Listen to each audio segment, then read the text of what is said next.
জীবন না ভাঙা নদীর সেতুর মতো, যেখানে পা ফেলার আগেই ভেসে যায় মাটি।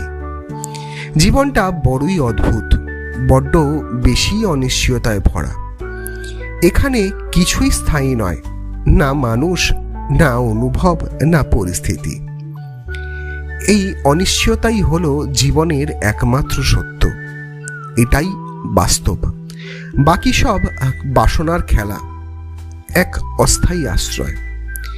তাই জীবনের যে কোনো মুহূর্তে, যে কোনো সময় আমাদের মানসিকভাবে প্রস্তুত থাকতে হবে জিরো থেকে শুরু করার জন্য।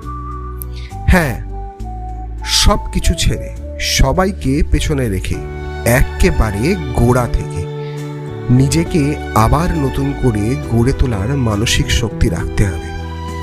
কারণ জীবন কখন